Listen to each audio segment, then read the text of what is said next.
তো বন্ধুরা, আজকের যে বিষয়টি নিয়ে আলোচনা করতে চলেছি তা হলো মার্ক জুকারবার্গ এবং ফেসবুকের জার্নি। কি কি কারণে আইনের আওতায় আসতে হয়েছিল এবং সাধারণ মানুষের ক্ষোভের শিকার হতে হয়েছিল। তো চলুন বেশি দেরি না করে শুরু করি। মার্ক জুকারবার্গ 1984 সালে 14ই মে নিউ ইয়র্কে জন্মগ্রহণ করেন একটি মধ্যবিত্ত পরিবারে। ছোটবেলায় থেকে মার্ক জুকারবার্গ কম্পিউটার সিস্টেমের প্রতি বিশালভাবে মনোযোগী ছিলেন এবং তার জন্যই তিনি তার বাড়ির কাছে একটি কম্পিউটার সেন্টারে বেসিক প্রোগ্রামিং ভাষা শিখতে শুরু করেন। মাত্র 12 বছর বয়সেই মার্ক তার কথা আদান প্রদানের জন্য একটি অ্যাপ্লিকেশন আবিষ্কার করে ফেলেন। মার্ক জুকারবার্গ আমেরিকার হার্ভার্ড ইউনিভার্সিটি থেকে পড়াশোনা শুরু করেন, কিন্তু তিনি ফেসবুক তৈরি করার জন্য সেকেন্ড ইয়ার পর্যন্ত পড়াশোনা করার তারপর তিনি ফেসবুক অ্যাপ্লিকেশন আবিষ্কার করার জন্য তার পিছনে সময় দিতে থাকেন। তিনি ফেসবুক অ্যাপ্লিকেশনটি দুটি কারণে তৈরি করেছিলেন, প্রথমত ফেসমাস হিসাবে আর দ্বিতীয়ত হার্ভার্ড ইউনিভার্সিটির শিক্ষার্থীদের জন্য অনলাইন সোশ্যাল নেটওয়ার্কিং প্ল্যাটফর্ম হিসাবে। 2004 সালে হার্ভার্ড কালেকশন.com-এর 3 উদ্যোগকারী ক্যামেরন, টাইলার এবং বিদ্যা নরেন্দ্র ওয়েবসাইট থেকে তথ্য চুরির অভিযোগে মার্ক জুকারবার্গের বিরুদ্ধে মামলা করেন। এই মামলার ফলে তারা মার্ক জুকারবার্গের কাছে $1 মিলিয়ন দাবি করে এবং তারা প্রত্যেকে $1 মিলিয়ন সম্পত্তির মালিক হয়ে যায়। পরবর্তীকালে টাইলারের যমজ ভাই মামলাটি পুনরায় খোলার চেষ্টা করেন, কিন্তু তাদের অনুরোধ আদালত প্রত্যাখ্যান করে। 2005 সালে ফেসবুক $12.7 বিলিয়ন ইনকাম করে। এর ফলে আমেরিকার শত শত মানুষের কাছে ফেসবুক অ্যাপ্লিকেশনটি পৌঁছে যায় এবং 1 বছর পরে ফেসবুক অ্যাপ্লিকেশনটি সাধারণ মানুষের জন্য উন্মুক্ত করে দেয় জুকারবার্গ। এই ফেসবুক অ্যাপ্লিকেশনটি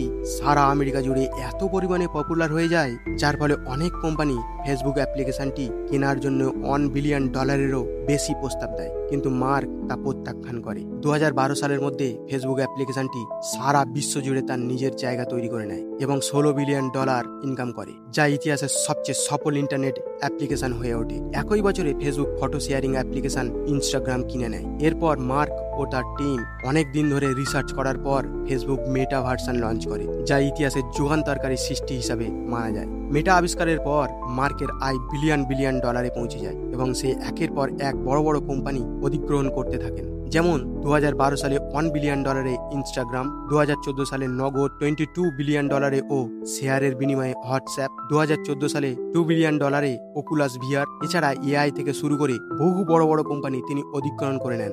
মার্ক জুকারবার্গকে সারা আমেরিকা জুড়ে জনহিতকর কাজের জন্য একজন দানি মানুষ হিসাবে বিবেচিত করা হয়। 2010 সালে আমেরিকান নিউ জার্সি, নিউ ইয়র্কের স্কুলগুলিতে $100 মিলিয়নেরও বেশি অর্থ প্রদান করেছে বলে জানা যায়। এছাড়া মার্ক ক্যালিফোর্নিয়ার মাউন্টেন ভিউতে অবস্থিত সিলিকন ভ্যালির কমিউনিটি ফাউন্ডেশনে $18 মিলিয়ন দান করেন। 2015 সালে মার্ক জুকারবার্গ এবং তার মেয়ে চ্যান সোশ্যাল মিডিয়া প্ল্যাটফর্মে জানায় মানবিক সম্ভাবনাকে এগিয়ে দিতে পরবর্তী প্রজন্মের শিশুদের জন্য এবং বিশ্বজুড়ে মানুষের সাথে যোগাযোগের জন্য চ্যান জুকারবার্গ ইনিশিয়েটিভ তৈরি করার ঘোষণা দেন। মার্ক এবং তার মেয়ে আরও বলেন, আমাদের লক্ষ্য হবে শিক্ষা, রোগ নিরাময়, মানুষের সঙ্গে মানুষের যুক্ত করা। তিনি আরও বলেন যে আমাদের ফেসবুকের 99% শেয়ার, যার মূল্য বর্তমানে $45 বিলিয়ন বেশি, যা আমরা পুরোটাই মানুষের স্বার্থে দান করতে প্রস্তুত। ফেসবুক প্রতিষ্ঠার পর থেকে মার্ক জুকারবার্গের বিরুদ্ধে ফেসবুক ব্যবহারকারীদের ব্যক্তিগত তথ্য, পোস্ট, আদান প্রদানের বার্তা অভিযোগ আনা হয়েছিল এবং এর ফলে মার্কের আদালতের মুখোমুখি হতে হয়। এছাড়া মার্কিন রাষ্ট্রপতি নির্বাচনের সময়